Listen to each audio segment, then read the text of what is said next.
إن الحمد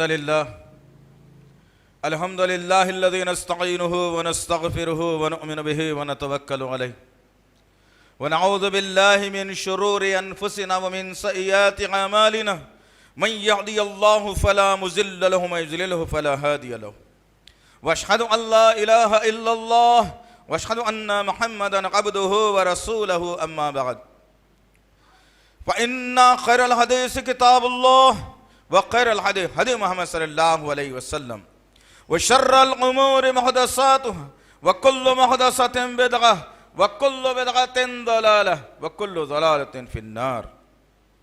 قال الله تعالى في القرآن المجيد أعوذ بالله السميع العليم من الشيطان الرجيم شهر رمضان الذي أنزل فيه القرآن هدى للناس والبينات من الهدى والفرقان ربي اشرح لي صدري ويسر لي امري واحلل عقدة من لساني يفقهوا قولي ربي زدني علما آمین رب العالمین. تمام تعریفیں بزرگی بڑائی کبریائی اس رب غالب مولا کے لیے جو تمام جہانوں کا پالنہار مدبر مشکل کشا حاجت روا، جس کی ذات میں کوئی شکوہ نہیں، جس کی دانش میں کوئی شکایت نہیں، خطا سے اللہ ریب ہے. درود و سلام محبت وحی کتاب حکمت کے مالک صاحب تاج و معراج و براق صلی اللہ علیہ وسلم پر، سلام اس پر کہ جس کی چاند تاروں نے گواہی دی، سلام اس پر کہ جس کی سنگ پاروں نے گواہی دی، درود اس پر کہ جس کی زندگی رحمت ہی رحمت، درود اس پر کہ جس کا تذکرہ عینی عبادت. اللہم صلی علی محمد وعلی آل محمد وبارک وسلم. برادران اسلام اور پس سے پردہ سننے والی اسلام کی معزز و معتبر خواتین، یہ اللہ کا بے پناہ فضل کرم احسان ہے کہ اللہ تعالیٰ امت محمدیہ میں پیدا فرمایا. اللہ کا احسان یہ ہے کہ اللہ تعالیٰ حق کو سمجھنے، سوچنے اور دوسروں تک پہنچانے کی توفیق عنایت فرمائی. اللہ کا احسان یہ ہے کہ اللہ رب العزت جہنم کے بچنے کے طریقے بتائے. اللہ کا احسان عظیم یہ ہے کہ اللہ تعالیٰ جنت کا حصول کرنے والے ہمیں بنایا. برادران اسلام، انشاءاللہ تعالی رمضان کی آمد ہے. ساری تیاریاں زور و شور سے ہیں. کوئی تو اپنے گھر کو نشو نما بنا رہا ہے، کوئی اپنے مسکن کو رنگ کروا رہا ہے، کوئی مساجد کی صفائی میں لگا ہے، کوئی مساجد کو چننا ڈالنے پر تلا ہوا ہے، کوئی حافظوں کا انتظام کرنے پر ہے، کوئی آدمی دکان کو سجانے میں ہے، کوئی آدمی جوتوں کی دکان بنا رہا ہے، کوئی آدمی کپڑوں کو بنا رہا ہے، کوئی آدمی کہہ رہا ہے کہ گزشتہ رمضان میں لاس ہو گیا تھا، نقصان ہو گیا تھا، اب کچھ بزنس اچھا لگ رہا ہے، اس بزنس میں میں اپنے آپ کو تیار کروں گا اور جو غلطیاں میری پچھلے رمضان میں ہوئی تھیں ان کو بھلاتے ہوئے ایک نئے دور کا آغاز کرتے ہوئے میں اب کے کمائی ایسی کروں گا کہ بہت سارا مال میرے پاس جمع ہو جائے. کوئی تو کچھ فکر میں ہے، کوئی تو اس فکر میں ہے کہ گزشتہ مہینے رمضان میں کچھ کھانے میرے چھوٹ گئے تھے، کچھ حریص میری بچ گئی تھی، کچھ مساجد میری چھوٹ گئی تھی، کچھ افطاری کے ٹائم پر گڑبڑ ہو گئی تھی، کچھ میں کھانے نہ پایا تھا، گزشتہ رمضان میں طبیعت میری صحیح رہی تھی، لہٰذا اس رمضان کو میں صحت کو بہترین بناؤں گا، اچھی صحت کو بناؤں گا، بہترین صحت کو رکھوں گا تاکہ مجبور اور لاغر نہ ہو جاؤں کہ میرے سامنے تمام لوگ تمام چیزیں کھاتے رہیں اور میں صرف دال پر اکتفا کر کے بیٹھ جاؤں. غرض کہنے کا مقصد یہ ہے عزیزان محترم، رمضان کی آمد ہے اور ہر انسان کی سوچ و فکر انہی باتوں کے اندر، انہی لفظوں کے اندر منجمد ہو کر کے رہ گئی. عزیزان محترم، اسی لیے ہم نے اس جمعے کے خطبے کا عنوان منتخب کیا ہے، پھر کیوں آیا رمضان؟ پھر کیوں آیا رمضان؟ گزشتہ رمضان کی غلطیوں کا اعادہ کرنے. کیا گزشتہ رمضان میں مال کم ہو گیا تھا؟ زیادہ کرنے. گزشتہ رمضان میں کھانے نہیں کھایا تھا اس لیے. گزشتہ رمضان میں کپڑے نہیں بنوائے تھے اس لیے. گزشتہ رمضان میں زیادہ چلنا پھرنا نہیں ہوا تھا اس لیے. گزشتہ رمضان میں دعوت افطاریں زیادہ نہیں آئی تھی اس لیے. نعوذ باللہ من ذالک، یاذ باللہ. اللہ رب العزت ایمان والوں کے لیے بہترین شاہراہ، بہترین عمدہ طریقہ، بہترین الفاظ کے ساتھ، بہترین تدبر کے ساتھ اللہ رب العزت نے ایک کتاب قرآن مجید کلام اللہ جس کو کہا گیا ہے وہ نازل فرمائی. اس کے نازل کرنے کا مقصد اللہ نے واضح کر دیا. اللہ نے کہا بسم اللہ الرحمن الرحیم الف لام میم ذالک الکتاب لا ریب فیہ ہدی للمتقین. بہترین الفاظ، جامع بات، عقل مندوں کے دماغوں کے اندر گھس جانے والی بات. صرف ضرورت اس بات کی ہے کہ ان الفاظ کو جگہ دے کر میں اور آپ یہ سوچنے والے بن جائیں کہ قرآن کے نازل کرنے کا مقصد کیا ہوگا، اس کے سب سے پہلے مخاطب کون ہوں گے، اس کے بعد والے مخاطب کون ہوں گے. پہلے اللہ کس کو کہلوا رہا ہے، کس سے عہد کروا رہا ہے. وہ ذات گرامی عہد لینے کے بعد اپنے عمل کو مکمل کرتے ہوئے ان کے ماننے والوں کے سامنے ان الفاظ کو رکھ رہا ہے اور کہہ رہے ہیں محمد صلی اللہ علیہ وسلم کہ اے میرے ماننے والوں، قرآن میں شک و شبے کی کوئی گنجائش نہیں ہے. ہدایت ہے متقیوں کے لیے. متقی کس کو کہا گیا؟ متقی اللہ سے ڈرنے والوں کو کہا گیا. اللہ سے ڈر کر زندگی گزارنے والوں کو متقی کہا گیا. اب متقی کی صفات کیا ہوتی ہیں؟ اللہ رب العزت نے اپنے کلام میں کل 6 صفات متقیوں کے بیان کر دیے. الذین یؤمنون بالغیب ویقیمون الصلاة ومما رزقناہم ینفقون والذین یؤمنون بما انزل الیک وما انزل من قبلک وبالآخرۃ ہم یوقنون. 6 صفات متقیوں کے جو غیب پر ایمان رکھتے ہیں، نمازوں کی پابندی کرتے ہیں، اللہ کے دیے ہوئے رزق سے خرچ کرتے ہیں، قرآن پر مکمل یقین ہوتا ہے، پچھلی کتابوں پر یقین رکھتے ہیں، آخرت پر جن کا یقین ہوتا ہے. پھر پوچھا گیا کہ بتاؤ جب یہ متقیوں کی صفات ہیں یہ کامیاب ہوں گے یا ناکام ہوں گے؟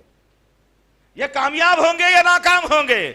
اللہ نے کہا اولئک علی ھدی من ربہم. ارے یہی وہ لوگ ہیں یارو کامیاب ہونے والے ہیں. لوگ اپنے رب کی طرف سے، کسی نبی کی طرف سے نہیں، کسی ولی کی طرف سے نہیں، کسی مرشد کی طرف سے نہیں، کسی امام کی طرف سے کامیاب نہیں ہوں گے، بلکہ اللہ فرماتا ہے اولئک علی ھدی من ربہم، ہمارے رب کی طرف سے یہ لوگ ہدایت یافتہ ہیں. رب نے انہیں ہدایت یافتہ بنایا ہے. اللہ تعالیٰ ہدایت کی طرف موڑ دیا ہے ان کو. وَأُولَئِكَ هُمُ الْمُفْلِحُونَ. اور یہی وہ لوگ ہیں جو کامیاب ہونے والے ہیں. اللہ اکبر. یہ کیوں بتلا رہا ہوں میں؟ یہ باتیں اس لیے سمجھانے کی کوشش کر رہا ہوں کہ ایک خطبہ مسنونہ کے بعد جس آیت کا میں نے انتخاب آج کیا ہے وہ بہترین اور مسنون آیت ہے رمضان سے پہلے ہر مسلمان کو جاننے اور سوچنے پرکھنے کے لیے، ہر مسلمان کو ہدایت پر لانے کے لیے، ہر مسلمان کو تدبر کرنے کے لیے، ہر مسلمان کو متقی بننے کے لیے، ہر مسلمان کو نبی کا امتی بننے کے لیے، ہر مسلمان کو پکا سچا مسلمان بنانے والی آیت ہے یہ. غور کرو، تدبر کرو، سوچو کیا ماجرا ہے، کیا معاملہ ہے، کیا اللہ تعالیٰ کا نظام ہے.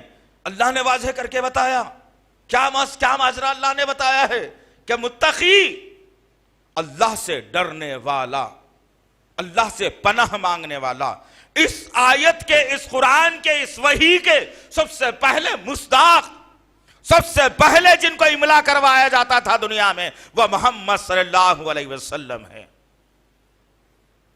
وہ محمد صلی اللہ علیہ وسلم ہیں جس کی بنیاد پر اللہ کے نبی نے وہ باتیں دنیا میں رکھ دی کہ غیب کی بات آئی تو طائف کی سرزمین پر دشمن مارتا تھا، ایک باغیچے کے سامنے جا کر بیٹھ گئے۔ ایمان بھی پچھلے انبیاؤں پر کیسے لانا ہے، ان کو کیسے پہچاننا ہے، اس قرآن نے سب سے پہلے نبی کے ذریعے سے ہمیں سکھایا۔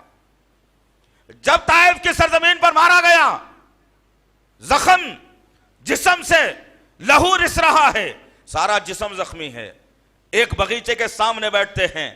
وہ باغیچے کا ایک نوکر اللہ کے نبی کی حالت کو دیکھتا ہے، باغ سے باہر آتا ہے، ملاقات کرتا ہے، کہتا ہے وہ شخص تم کون ہو؟ کہتے ہیں میں محمد صلی اللہ علیہ وسلم ہوں۔ اس شخص کے چہرے پر مسکراہٹ آ جاتی ہے۔ اللہ کے نبی پلٹ کر پوچھتے ہیں تم کون ہو؟ وہ کہتا ہے میں عداس ہوں۔ کہتے ہیں کہ عداس کہاں کے رہنے والے ہو؟ کہتے ہیں کہ میں متا کا رہنے والا ہوں۔ ہاں تم متا کے رہنے والے ہو؟ میرے بھائی یونس کا ملک ہے وہ تو۔ وہ شخص کہتا ہے کیا تم اس ملک کو گئے تھے؟ اللہ کے نبی نے کہا نہیں گیا۔ پھر وہ شخص پوچھتا ہے تم کو کیسے معلوم؟ کہتے ہیں نبی کریم صلی اللہ علیہ وسلم کہ اللہ نے وحی کے ذریعے سے بتایا ہے کہ مجھ سے پہلے ایک نبی یونس گزرا ہے، یونس بن متا، اسی کے باپ کے نام سے گاؤں کو مقرر کیا گیا تھا۔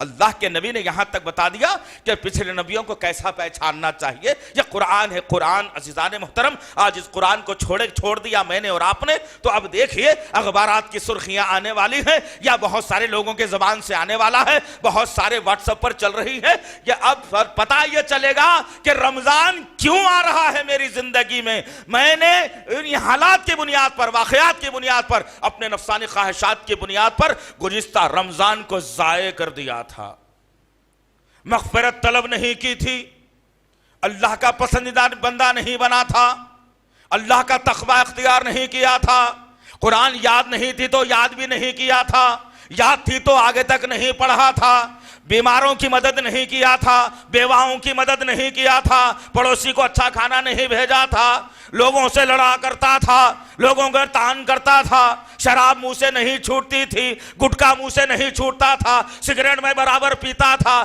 وہ لڑکیوں کو برابر میں دیکھا کرتا تھا، سیریل میرے آنکھوں سے نہیں جاتی تھی، آئی پی ایل میں برابر دیکھا کرتا تھا، تمام تر برائیاں میرے اندر تھی۔ رمضان آیا تھا، میری مغفرت نہیں ہوئی، اب جو رمضان آ رہا ہے اللہ میری مغفرت کا ذریعہ بنا دے، میں وہ رمضان گزارا چاہوں گا جیسا میرے آقا محمد صلی اللہ علیہ وسلم گزارا کرتے تھے۔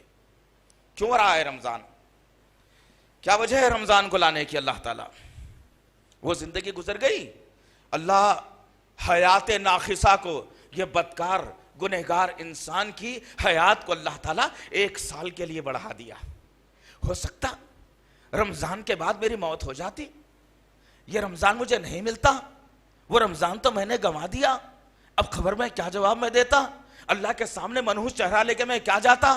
یہ منحوس چہرہ لے کر میدان حشر میں نبی کا سامنا میں کیسے کرتا؟ نبی کے دست حق پرست سے میں کوثر کا پیالہ میں کیسے لیتا؟ یہ سوچ و فکر مسلمان کو کرنے کی ضرورت ہے، ایمان والوں کو کرنے کی ضرورت ہے۔ اللہ کا احسان کروڑ مرتبہ کہ اللہ چاہتا ہے میرا نبی کا کوئی امتی جہنم میں نہ جائے، میرا نبی کا کوئی امتی جہنم کا مزہ نہ سکے۔ میں تو جنت بنایا ہوں ان لوگوں کے لیے جو مجھ سے ڈر کر زندگی گزارتے ہیں، میں نے جنت بنایا ہے ان لوگوں کے لیے جو نبی سے محبت کرتے ہیں، میں نے جنت بنایا ہے ان لوگوں کے لیے جو وحی کے ذریعے سے پیغام بھیجا گیا ہے اس پر پورا یقین رکھتے ہیں، پورا عمل کر کے جنت کو حاصل کرتے ہیں۔ اللہ کا نظام تھا کہ میری حیات کو بڑھا کر اللہ تعالیٰ ایک رمضان کو قریب لا دیا ہے۔ اب میں سوچنے میں مجبور ہو گیا ہوں، اب میں تڑپ رہا ہوں کہ اللہ 5 دن 6 دن کا معاملہ ہے، رب یہ رحمتوں کا میدان ابھی نہیں کھلا ہے، برکتوں کا میدان ابھی نہیں کھلا ہے، مغفرتوں کا میدان ابھی نہیں کھلا ہے، نیکیوں کا میدان ابھی نہیں کھلا ہے، عبادتوں کا میدان ابھی نہیں کھلا ہے، قرآن کے نازل ہونے کا مہینہ ابھی نہیں کھلا ہے۔ اے میرے رب جب تو اتنا مہلت مجھے دے چکا ہے تو 5-6 دن کا مہلت ہے، اے اللہ میری اس حیات کو جب اتنا بڑھا دیا ہے تو تھوڑے دن اور بڑھا دے، رمضان شروع ہو جائے، 1-2 تراویح میں پڑھ بھی لوں، قرآن کی تلاوت بھی کر لوں، کچھ میں خیر خیرات بھی کر لوں، تاکہ میری موت بھی اگر ہو جائے تو میں تیرے سامنے آنے کی کچھ تو ہمت رکھ سکوں گا کہ اللہ رمضان ملا تھا تھا وہ رمضان تھا، میں نے غفلت میں گزار دیا. یہ رمضان آیا میرے اللہ، میں نے عبادتوں میں گزارا. جتنا وقت تو نے مجھے دیا، جتنے حیات رمضان میں تو نے مجھے دی، میں نے اتنا وقت عبادت میں گزارا، قرآن پڑھنے میں گزارا، لوگوں کی خدمت میں گزارا، اچھے مشوروں میں گزارا، ذکر و اذکار میں گزارا. بھلے ہی 5 دن گزرے ہو، بھلے ہی 10 دن گزرے ہو، اے اللہ میری مغفرت فرما. میں اللہ سے کم جستجو اور دعا کر سکتا ہوں. لیکن عزیزان محترم، ایسا تو کہیں نہیں دکھ رہا ہے کہ کوئی مسلمان رمضان کی تیاری اس نیت سے کر رہا ہو کہ اللہ میری مغفرت کر دے، اللہ مجھے جہنم سے بچا لے، اللہ میری جو ہے مغفرت کرتے ہوئے اللہ مجھے جنت میں ڈال دے، جو غلطیاں ہوں سے معاف کر دے. 1 روپیہ دوں گا تو 100 روپے کا 10 روپے کا مجھے ثواب ملے گا. اے اللہ وہ مہینہ مجھ پر سایہ فگن کر دے. تیرا جو مہینہ نازل ہوگا اے اللہ اس مہینے کی رات بھی ضائع جانے نہیں دوں گا، دن بھی ضائع جانے نہیں دوں گا. سوؤں گا کم، جاگوں گا زیادہ، تلاوت زیادہ کروں گا، تمام جو نیکیاں ہوتی ہیں اس کو بٹور کر میں جنت کا مستحق بنوں گا. یہ تیاری کہاں ہے دوست ہماری؟ آج فکر اس بات کی لگی ہے لوگوں کو کہ کہاں سے زکوٰۃ زیادہ آئے گی تو پھر میں نئی گاڑی خرید سکوں گا، کہاں سے زکوٰۃ زیادہ آئے گی تو میں بچوں کو دال کھلا کر اب میں اے سی کے کمروں میں رہ جاؤں گا. وہ یہ فہم، یہ سوچ اور یہ فکر آج مسلمانوں کے اندر جو ہے آتے چلے جا رہی ہے. ذرا تم غور کرو تو صحیح، کیوں آ رہا ہے رمضان؟ رمضان کے آنے کا مقصد اللہ رب العزت نے 5 باتوں کے ذریعے سے بتایا ہے. اس کو بڑے ذہن میں بٹھا لینا، اس کو اپنے ذہن میں گھسا لو، دل میں جگہ دو. ایک تڑپ، ایک سمت میں افسوس، ایک سمت میں خوشی اگر تم محسوس کرو انشاءاللہ تو رمضان کی چاشنی سے محروم نہیں رہو گے انشاءاللہ العزیز، رمضان کی محبت سے دور نہیں رہو گے انشاءاللہ. اللہ تعالیٰ یہ 5 چیزوں کے اوپر تدبر اگر ہم کریں گے انشاءاللہ العزیز تو ہو سکتا ہے کہ گزشتہ رمضان ہمارا ضائع ہو چکا ہے، یہ رمضان میں اگر وہ 5 چیزوں پر توجہ اگر دی جائے گی تو انشاءاللہ العزیز اللہ چاہا تو ہم سب کی مغفرت ہو سکتی ہے. اگر یہ چیزیں میرے اور آپ کے اندر نہیں ہے، اگر یہ باتوں کو میں اور آپ انکار کر دیتے ہیں یا میں اور آپ یہ باتوں کو چھوڑ دیتے ہیں، صرف دنیا پر نظروں کو رکھ کر مال کا فائدہ، مال کا نقصان، صحت کا فائدہ، صحت کا نقصان، کھانے کا فائدہ، کھانے کا نقصان، اگر یہ سوچ کر انسان اگر رمضان کا استقبال کر رہا ہے یا رمضان کی آمد کی جستجو کر رہا ہے یا اگر سوچ و فکر یہ رکھ رہا ہے تو تف اور لعنت ہے اسے مسلمان پر. کیوں تو اور لعنت ہے اس مسلمان کے اوپر؟ نہ تو میرے اور آپ کے آقا سید المرسلین، شافع محشر، مالک حوض کوثر محمد صلی اللہ علیہ وسلم نے اپنے صحابہ ماننے والوں کو، ایمان والوں کو یہ درس دیا تھا کہ دیکھو اے میرے صحابیوں کہ اب رمضان کا مہینہ شروع ہو رہا ہے، تمہاری تجارت بہت دن سے مان پڑی ہوئی ہے، تجارت تمہاری نہیں ہو رہی ہے، تمہارے گھر میں خلاشی آ جائے گی، مفلسی آ جائے گی، رمضان آ رہا ہے، بازاروں کو سجا دو، دکانوں میں مال بھر دو اور کمائی میں لگ جاؤ. اللہ کیا کہتا ہے چھوڑ دو، اللہ کی بات کو درگزر کرو، میں دیکھ لیتا ہوں میدان محشر میں، تمہاری جو چاہے کر لینا، تجارت کرتے ہوئے اپنے مال کو کماؤ. میرے آقا نے یہ جستجو کسی کے پاس پیدا نہیں کی، نہ یہ میرے آقا نے یہ کبھی تڑپ کے ساتھ لوگوں کے سامنے بات کو رکھا. میرے آقا نے کیا کہا ذرا غور سے سن لینا اس بات کو. اگر تم کو یقین ہے محمد صلی اللہ علیہ وسلم کی ذات گرامی پر، تم کو یقین ہے ان کے ذریعے سے شفاعت ہونے کا، تم کو یقین ہے حوض کوثر سے پیالہ ملنے کا، تم کو یقین ہے ان کے ساتھ جنت میں رہنے کا، تو ان باتوں کو عملی جامہ پہنانا پڑے گا.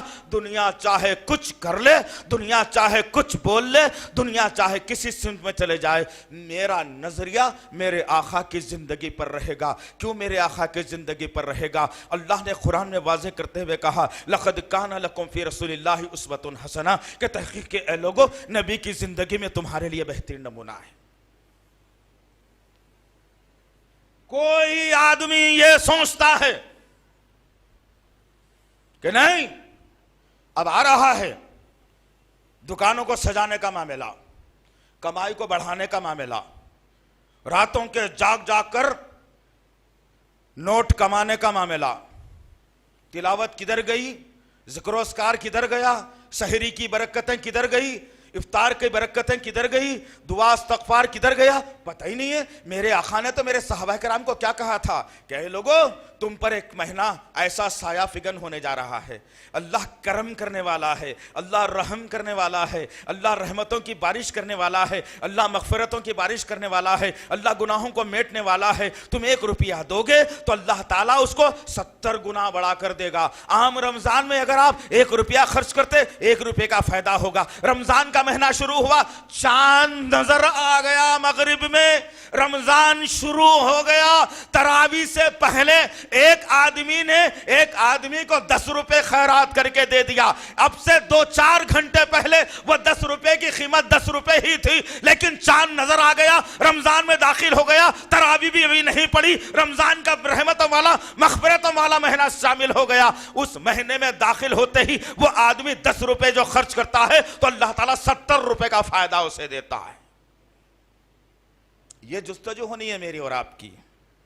11 مہینے تک نمازوں کو ضائع کیا، قرآن کو کبھی ہاتھ نہیں لگایا، مسکینوں غریبوں کی مدد نہیں کی، فقیروں اور محتاجوں کے پاس مال نہیں پہنچایا، پڑوسیوں کا حق ادا نہیں کیا، رشتہ داروں کی طرف نظر رحمت نہیں کی، بیماروں کی کبھی عیادت نہیں کی، بھٹکے ہوئوں کو راہ راست پر نہیں لایا۔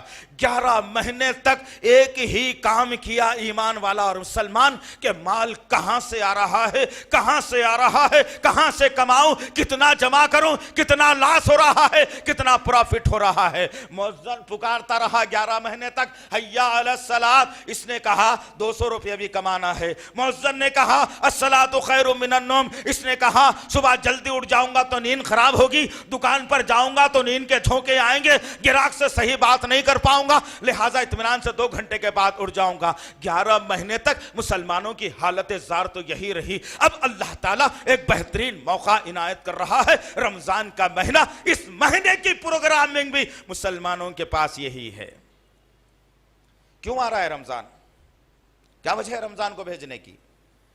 کیا مقصد ہے رمضان کا؟ دوست بھلا دیا یارو، ہم نے بھلا دیا، ہم پشت ڈال دیا، پیٹھ پیچھے ڈال دیا رمضان کو، رمضان کی رحمتوں کو، رمضان کی برکتوں کو، رمضان کی مغفرت کو۔ ہم یہ سمجھ بیٹھے ہیں کہ چلو عام جیسا زندگی ہماری ہوتی ہے ویسے ہی زندگی میں گزار لوں گا، اور ویسے ہی زندگی گزار کر اللہ کے سامنے چلا جاؤں گا کہ اللہ کیا کروں؟ بچوں کو پالنا تھا، بیوی کی خواہشات پوری کرنی تھی نا، گاڑی پرانی ہو گئی تھی نئی خریدنا تھا، خود کے کپڑے میلے تھے نئے بنانا تھا، جوتا خریدا تھا مگر پھر نیا پہننا تھا۔ یہ تمام چیزوں کے لیے تو محنت کی ضرورت تھی نا۔ محنت کی جب ضرورت تھی اللہ، تو میں نے قرآن بھی چھوڑ دیا، نماز بھی چھوڑ دی۔ نماز اگر پڑھتا وقت لگ جاتا تو کمائی کہاں سے ہوتی؟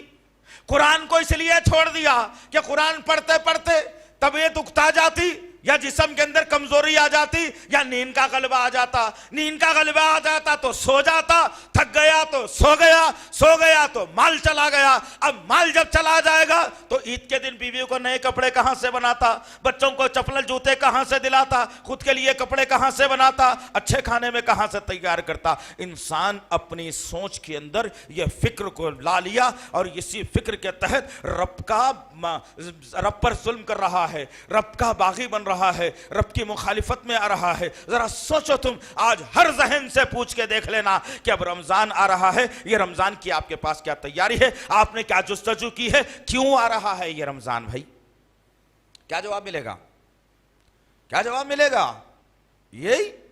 ہاں، ایک جواب اور ملے گا اس کے علاوہ، جو نبی کی سنت کے خلاف، خلفائے راشدین کے حکم کے خلاف، صحابہ کرام کے عمل کے خلاف، ائمہ کے اقوال کے خلاف، بزرگوں کی توہین کے ذریعے سے مسلمان اب کیا کرے گا کہ طور طرف معلوم کرے گا کیا معلوم کرے گا کہ کہاں پر 3 شبی شبینہ ہے، کہاں پر 6 دن میں قرآن ختم ہے، کہاں پر 5 دن میں قرآن ختم ہے، کہاں پر 1 دن میں قرآن ختم ہے، کہاں پر 2 دن میں پڑھی جانے والی ہے، کہاں پر 6 پارے ہیں، کہاں پر 15 پارے ہیں، کہاں پر 3 پارے ہیں. اس لیے کہ جلدی پڑھ لوں گا، سمجھ میں آؤ یا نہیں آؤ. برحال ٹھہرا تو تھا صف کے اندر، نماز تو پڑھا تھا، قرآن سمجھنے سے میرا کیا مطلب. 5 دن میں قرآن ختم کر دو، باقی کے پورے 25 دن تجارت و کاروبار میں لگا دو. کوئی دوست احباب مل کر کے اگر تم سے پوچھے کہ کیا بھائی تراویح میں نظر نہیں آتے، تو اس سے کہہ دینا کہ 5 شبی شبینہ پڑھ چکا ہوں بھائی، پوری قرآن تو مکمل ہو گئی ہے، اب ضرورت کیا ہے، 5 دن میں قرآن ختم، اب 25 دن کمانے کے لیے نکل جاؤں گا. یہ تمہارے تباہی کا سب سے بڑا دروازہ ہے، یاد رکھ لو یہ بات کو. کیوں؟ میں بھی آیت کی طرف آیا ہی نہیں ابھی، جو 5 نکات بیان کرنے ہیں مجھے. میں تو آپ کے ذہن کو ٹٹولنا چاہ رہا ہوں کہ تمام ذہن کے اندر جو سوالات ہیں نا، وہ سوالات پہلے کانوں سے باہر آ جائیں. ہر سوچ فکر یہی کام کر رہی ہے آج. ہر انسان کا مزاج ایسے ہی بن رہا ہے آج. ہر گھر سے یہی آواز ہے، ہر تجارت پیشہ آدمی یہی کر رہا ہے، ہر بزنس کرنے والے کا ذہن یہی بنا ہوا ہے کہ چلو 5 دن پڑھ لو، باقی کا چھوڑ دو. نعوذ باللہ من ذالک، یعوذ باللہ. کس خلیفہ نے 5 شبی شبینہ کا اہتمام کیا تھا؟ یہ سوال عاشق رسول بھی نہیں دے سکتا، یہ چلا لگانے والے بھی نہیں دے سکتے. اس کا جواب سوائے اہل حدیث کے دوسرا کوئی نہیں دے سکتا. جواب ہمارے پاس، سوال بھی ہمارے پاس. الحمدللہ. کیوں؟ کہ صحیح اسلام کو جاننے اور ماننے پہچاننے والے ہیں. ہم نعرہ لگا کر لوگوں کو بیوقوف نہیں بناتے، ہم نعرہ لگا کر اللہ کی ناراضگی نہیں مولتے. ہم دل سے اللہ اور اس کے رسول کو چاہنے والے ہیں، اس کے کلام کو چاہنے والے ہیں. الحمدللہ. پوچھ لینا آپ ہر گھر میں جا کر کے کہ کس امام نے، کس نبی نے، کس خلیفہ نے، کس صحابی نے 5 شبی شبینہ، 3 شبی شبینہ، 1 شبی شبینہ، 10 شبی شبینہ کا اہتمام کیا تھا. اللہ کی قسم ہے، ممبر رسول سے کہہ رہا ہوں کہ یہ بات کوئی تم کو ثابت کر کے نہیں بتائے گا. یہ علماء سو جو مالداروں کی جیبوں پر نظر رکھتے رکھتے جن کی گزر رہی ہے، یہ عالم جو مالداروں کے تلوے چاٹ کر زندگی گزارتا ہے، وہ مالداروں کا مال لے کر مسلمانوں کے درمیان میں رکھنوں کو پیدا کر دیا اس نے. علماء حق یہ بات نہیں بتائیں گے آپ کو، علماء سو بتائے گا جس کا تعلق اسلام سے نہیں، مالداروں کی جیب اور مال سے ہوتا ہے، نفسانی خواہشات سے ہوتا ہے. انہوں نے یہ طریقے کو ایجاد کیا ہے آج. لہذا ارادہ کرو اس بات کا، نہیں پڑھوں گا، 5 بھی نہیں، 2 بھی نہیں، مسلسل 30 دن کی تراویح پڑھوں گا، مسلسل پوری قرآن میں 1 پارہ سنوں گا. کیوں؟ اس کی وجہ کیا ہے؟ آئیے اس آیت کی طرف میں آپ کو لے چلوں جو خطبہ مسنونہ کے بعد میں نے آپ کے سامنے سنائی ہے. سورۃ البقرہ سورہ نمبر 2 آیت نمبر 185.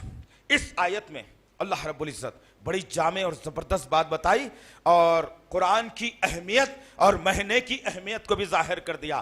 یہ مہینے اور قرآن کی اہمیت ظاہر کرنے کے بعد اللہ رب العزت ذمہ داریاں بھی دی مسلمانوں کو. لیکن مسلمان ہے کہ اللہ تعالیٰ کے کلام کو مانتا ہے. ہاں بھائی قرآن اچھی کتاب ہے، نبی چاہتا ہوں، اللہ ڈرتا ہوں، لیکن احکامات کس کے مانتے ہو تم؟ کبھی جورو کی بات مان لی تو کبھی سالے کی بات مان لی، کبھی سسرا پیسے والا رہا اس کی بات مان لی، کبھی کوئی معاشرے میں مالدار آدمی رہا اس کے تلوے چاٹ لیے. یہ گفتگو، یہ بات، یہ عمل تو ہمارے اندر آ گیا. قرآن کہاں ہے؟ قرآن کا مہینہ کہاں ہے؟ اس کی اہمیت کہاں ہے؟ یہ سوچنے سمجھنے کی تدبر، یہ فکر ہمارے اندر سے ختم ہو گئی. اللہ نے کیا کہا؟ بسم اللہ الرحمن الرحیم. شہر رمضان الذی انزل فیہ القرآن. بہترین بات اللہ رب العزت نے بتائی ہے. مہینے کی اہمیت کو دوبالا چوبالا کر دیا اللہ تعالیٰ نے اس کتاب کے ذریعے سے جس کو کلام اللہ لوح محفوظ میں اللہ نے محفوظ کر کے رکھا تھا. دوسرے انبیاء کو یہ کتاب نہیں دی گئی تھی، یہ شریعت نہیں بتائی گئی تھی، سورہ فاتحہ کسی دوسرے نبی کو نہیں دیا گیا تھا. اللہ تعالیٰ لوح محفوظ میں قرآن کو محفوظ رکھ کے محمد صلی اللہ تعالیٰ علیہ وسلم کے قلب اطہر پر یہ قرآن کا نزول کر کے، اور کس مہینے میں؟ اب سے پہلے رمضان کا مہینہ ضرور آتا تھا لوگوں کے پاس، لیکن اہمیت نہیں تھی کچھ۔ اب اللہ تعالیٰ نے رمضان کے مہینے میں قرآن کا نزول کر دیا۔ شہر رمضان الذی انزل فیہ القرآن، رمضان کا مہینہ وہ ہے جس میں قرآن کو نازل کیا گیا۔ تو پتہ چلا کہ رمضان کے مہینے کی اہمیت قرآن کی وجہ سے بڑھ گئی، رمضان کے مہینے کی اہمیت قرآن سے بڑھ گئی۔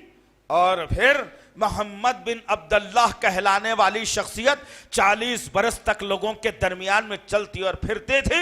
یہ قرآن کا جب نزول ہوا تو محمد رسول اللہ بنا دیا گیا۔ محمد صلی اللہ علیہ وسلم کو رحمت العالمین، شفیع المذنبین، آخری نبی اگر بنا کر بھیجا گیا تو قرآن کی فضیلت کے بنیاد پر بھیجا گیا۔ اور یہ مہینہ تو ہمیشہ آتا تھا، اس میں ایک رات ضرور آتی تھی، وہ رات بھی آتی تھی جس کو شب قدر کہا جاتا تھا، لیکن وہ رات کی اہمیت کچھ نہیں تھی۔ جب قرآن کا نزول ہوا، انا انزلناہ فی لیلۃ القدر، قدر والی رات میں، رمضان کے مہینے میں جب قرآن کا نزول ہوا تو اللہ تعالیٰ اس رات کو 83 سال کی عبادت والی رات بنا دیا۔ پتہ چلا یہ مہینہ آ رہا ہے تو قرآن کا سب سے زیادہ اہتمام ہونا چاہیے، صرف تراویح میں ہی نہیں، تراویح میں نہیں، جب بھی موقع ملا تم کو قرآن کا اہتمام کرنا ہے، زیادہ تر اپنے نگاہوں کے سامنے اللہ کے کلام کو رکھنا ہے، اللہ کے کلام کو پڑھنا ہے۔ کیوں کہ اللہ تعالیٰ اسی مہینے میں قرآن کا نزول کیا ہے۔ جب وہ قرآن نازل ہوا تو رمضان کے مہینے کی اہمیت بڑھ گئی۔ روز جس طریقے سے سورج نکلتا غروب ہوتا ہے وہی ہے، آب و ہوا وہی چلے گی، 5 وقت کی نماز وہی ہوگی، ملنا ملانا وہی ہوگا، لیکن 30 دن کی اہمیت قرآن کے نزول کی وجہ سے اللہ تعالیٰ بہت بڑھا کر کے عمدہ کر دیا ہے۔ اب آئیے قرآن نازل ہو کر کے مجھ سے اور آپ سے کیا کہہ رہا ہے۔ ایک تو قرآن کا پڑھنا لازم، اور پھر قرآن کے نازل کرنے کا مقصد اللہ رب العزت نے 4 چیزوں میں بیان کر دیا ہے۔ 4 چیزوں میں سب سے پہلی ذمہ داری دی ان مسلمانوں کو جو لا الہ الا اللہ محمد رسول اللہ کا کلمہ پڑھتے ہیں، جن کو جنت میں جانے کا شوق ہے، جن کو نبی کی رفاقت کا شوق ہے، جو نبی کو چاہنے والے ہیں، جو قرآن کو چاہنے والے ہیں، جو ڈرتے ہیں اپنے رب سے کپ کپاتے ہیں۔ ان کے لیے قرآن کا نزول کر کے رمضان کے مہینے میں تربیت کا مہینہ بنا کر اللہ نے سب سے پہلی ذمہ داری دی ہدن للناس۔ اللہ اکبر۔ تمام انسانوں کے لیے اس قرآن کو ہدایت کا ذریعہ بنا دو۔ انسانوں میں کون آتے ہیں؟ صرف مسلمان، بریلوی، دیوبندی، اہل حدیث نہیں۔ اس ناس کے اندر ہدن للناس میں دنیا میں جتنے مذاہب پائے جاتے ہیں، ہندو اس میں آتا ہے، سکھ اس میں آتا ہے، عیسائی اس میں آتا ہے، یہودی اس میں آتا ہے، جین اس میں آتا ہے، مجوسی اس میں آتا ہے، ہر دنیا کا مذہب اس آیت کے اندر چھپا ہوا ہے۔ اور یہ ذمہ داری تم کو دی گئی ہے کہ اس قرآن کے ذریعے سے تمام لوگوں کو ہدایت کا راستہ بتلاؤ۔ اب ایک مسلمان بیچارہ گھر میں قرآن بھی ہے، تراویح میں پڑھ لیا، تھک گیا، رات میں جا کے تھوڑا بہت جگ لیا، سو گیا، اب سحری میں اٹھا رہے، ماں اب اٹھا رہے، اب اٹھا رہے، اٹھا نیند میں سے، یوں یوں یوں یوں جھپ جھپ جالی کر لیا، 2 نوالے کھا لے کے فجر کی اذان کا ڈولتے ڈولتے انتظار کرا، فجر کی نماز جیسے پڑھا آ کے سو گیا۔ اب سونے کے بعد میں اب ظہر کی اذان ہو رہی، اماں اٹھا رہے، بابا اٹھا رہے، بھائی اٹھا رہا، ارے اٹھ جا میاں، ظہر کی اذان، رمضان کا مہینہ ہے، کم سے کم نماز پڑھو۔ ٹھہرو جی، ابھی اٹھتا ہوں، ذرا نیند آ رہی، چلو ظہر یوں، پھر عصر شروع ہو گئی۔ عصر میں آہستہ سے جماعت ہونے کے بعد میں اٹھ کے نہا کے دھو کے اطمینان سے تیار ہو کے سرما لگا کے عطر لگا کے ایسا دکھنا کہ سب سے بڑا اللہ والا زمین پہ اس کے علاوہ کوئی بھی نہیں ہے۔ اب جا کے مسجد میں 2 سجدے مار لے کے افطار کا انتظار کرتا، کون کیا لا رہے ہیں، گھر میں کیا ہے، مسجد میں بیٹھا ہوا ہے، فون پہ پوچھ رہا، یا افطاری ذرا کم دکھ رہی، گھر میں کچھ اچھا لائے نہیں لائے، افطاری وہیں کر کے آؤں گا سوچا تھا، پوری پلاننگ ہے ہمارے پاس اس کی۔ ہدن للناس کا ذریعہ تم کہاں من رہے ہو؟ یہ قرآن سے تم خود ہدایت نہیں لے رہے ہو، قرآن کے نازل کرنے کے مقصد کو بھلا دیے ہو، قرآن کا نازل کرنے کا مقصد ہمارے پاس سے ختم ہو گیا، تو تم پوری دنیا کے لیے ہدایت کا راستہ کہاں بتا سکتے؟ سوچ لو ذرا اچھے طریقے سے۔ جو یہ نہیں کرا مغفرت بھی لازم نہیں ہے اس کے اوپر، گمراہی کے دلدل میں جائے گا وہ، بھلے ہی ساری زندگی نمازاں پڑھتا رہے۔ اللہ کے احکامات کو پچے پشت پیٹ پیچھے ڈالنے والے کا انجام اگر کبھی دیکھنا ہو تو ابو لہب کی زندگی میں دیکھنا، کبھی نمرود کی زندگی میں دیکھنا، کبھی فرعون کی زندگی میں دیکھنا، کبھی حامان کی زندگی میں دیکھنا، کبھی شداد کی زندگی میں دیکھنا، رب کو مانتا ضرور تھا لیکن رب کے احکامات پر چلنا گوارا تھا۔ غور کرو تم ان باتوں کے اوپر کیا چل رہا ہے آخر۔ اور آج یہ قرآن کے نازل کرنے کا مقصد رمضان اسی لیے آ رہا ہے دوست کہ تم یہ قرآن کو سیکھ لو، نہیں آتا ہے تو سیکھ لو، اگر تم کو آتا ہے تو یہ باتیں دوسروں تک پہنچا دو۔ کیا قصور ہے اس قوم کا جو اپنے ہاتھوں سے بتوں کو بنا کر خدا سمجھ رہی ہے؟ کیا قصور ہے ان کا؟ کوئی تو برہنہ ننگے آدمی کو بٹھا کر اس کی شرمگاہ کو پوج رہا ہے، کیا قصور ہے ان کا؟ کوئی تو بناوٹی خبر بنا کر اس پہ چادر اڑا کر اس پہ سارا رات دن دوپہر پنکھا ہلا لیتے بیٹھا ہوا ہے، کیا قصور ہے اس کا؟ کیا قصور ہے؟ قصور ان کا ہے دوست، میں بھی مجرم آپ بھی مجرم، یاد رکھو۔ جو یہ کام کرا اس کو مجرم سے آزادی مل جائے گی، جو یہ کام نہیں کرا کتنے پکڑ میں آنے والے ہیں اس کا اندازہ مجھے اور آپ کو نہیں ہے۔ جب آنکھ بند ہو جائے گی میدان محشر میں کھلے گی تو پشیمانی، ندامت، انکساری، عاجزی، غم، ہاتھ ملنا، ناخن کاٹنا، رو لینا، چھاتی پیٹنا، بال نوچنا، یہ مقدر بن جائے گا ہمارا، یاد رکھو۔ یہ رمضان آ رہا ہے تو سب سے پہلے یہ قرآن کو لوگوں تک پہنچانے کا اہتمام کرو۔ بتاؤ حقیقت کیا ہے، ہدی للناس والبینات، اور بتاؤ لوگوں کو کہ قرآن میں کیا کیا نشانیاں ہیں۔ کیا نشانیاں ہیں قرآن میں؟ مسلمان کو پتہ ہی نہیں ہے کتنی نشانیاں ہیں قرآن میں۔ قرآن کی سب سے پہلی نشانی یہ ہے کہ جس کے سامنے قرآن پڑھا جاتا ہے اس کا دل نرم ہو جاتا ہے، آنکھ سے آنسو بہنا شروع ہو جاتے ہیں۔ بہترین نشانی قرآن کی ہے۔ اگر کسی غیر مسلم سے آپ کی ملاقات ہو اور آپ بہترین انداز میں، سہل انداز میں، آپ کو جو لہن آتی ہے اس میں، اس کے سامنے صرف آیت الکرسی پڑھ کے سناؤ، آپ کی نگاہیں نیچے رکھو، غیر مسلم سے کہو بھائی کچھ پڑھ کے سنانا چاہتا ہوں، اچھی لگے تو اسے اپنے دل میں رکھنا ورنہ مجھے دو باتیں کر کے چلے جانا۔ وہ غیر مسلم کے سامنے کھڑے ہو کر تم جب آیت الکرسی پڑھو نگاہوں کو اپنے نیچے رکھو، اور جب تمہاری نگاہیں آیت الکرسی ختم ہونے پر اٹھیں گی تو اس کی آنکھوں میں ڈب ڈباتے ہوئے آنسوؤں کو تم دیکھو گے۔ قرآن کی سب سے بڑی نشانی ہے، قرآن کی سب سے بڑی نشانی یہ ہے کہ دو دریاؤں کے بیچ میں اللہ نے پردہ برزخ قائم کر دیا، ایک طرف میٹھا پانی آتا ہے تو ایک طرف کھارا پانی مل جاتا ہے۔ قرآن میں سب سے بڑی نشانی اگر تم دیکھنا ہے تو دیکھ لو، سانپ کو نظر نہیں آتا مگر اپنے غذا کو تلاش کر کے اپنا پیٹ بھر لیتا ہے، چونٹی کو سنے نہیں آتا لیکن اپنے راستے کو ناپتے ہوئے منزل کو طے کر لیتی ہے۔ میں کتنی نشانیاں بیان کروں قرآن کے ذریعے سے، کتنی نشانیاں بیان کروں میں آپ کے سامنے۔ تو اللہ فرما رہا ہے یہ مہینے میں میں نے قرآن کو نزول کیا ہے، بھٹکی ہوئی انسانیت کے سامنے پہلے اس قرآن کو تو پیش کر دو، تم ہدی للناس کا ذریعہ تو بن جاؤ، ہدایت کا راستہ تو انہیں بتلا دو۔ قبول ہونا یا نہیں ہونا، قبول کرنا یا نہیں کرنا میرے رب کے ہاتھ میں ہے، میرا اور آپ کا کام صرف یہ ہے کہ اس کو بات بتا دی جائے، اللہ کی نشانیوں کے بارے میں سمجھا دیا جائے۔ اللہ اکبر، من الہدی، یہ بڑا مسئلہ ہے، یہ بہت بڑا مسئلہ ہے قرآن کے نزول کا یارو۔ من الہدی، اور اس سے ہی تم ہدایت حاصل کرو۔ قرآن ہی واحد کتاب ہے جس کے ذریعے سے تم کو ہدایت ملنے والی ہے، لیکن آج عجیب سی معاملہ ہے، کسی نے اعلی حضرت کی کتاب کو بخشش کا ذریعہ بنا لیا، فیضان سنت پڑھتے پڑھتے جاؤ جنت میں چلے جاؤ، نعوذ باللہ من ذالک، یاذ باللہ۔ اتنا بڑا جرم، قرآن کے بعد کسی اور کتاب کی ضرورت ہے مسلمانوں کو؟ قرآن کے بعد ہدایت کا ذریعہ بتانے والی اور کوئی کتاب ہے مسلمانوں کے پاس؟ کسی نے فیضان سنت کو اپنا بخشش کا ذریعہ، جنت میں جانے کا، ہدایت کا ذریعہ بنا لیا، کیونکہ مسلمان جانتا ہی نہیں نا قرآن سے مجھے ہدایت ملنے والی ہے۔ ایک کسی نے فضائل اعمال کو بنا لیا بخشش کا ذریعہ، بخشش اسی میں ہے، یہ پڑھ لو تو جنت مل جائے گی، یہ پڑھ لو تو جنت میں چلے جاؤ گے۔ واہیات باتیں ہیں، بے بنیاد باتیں ہیں،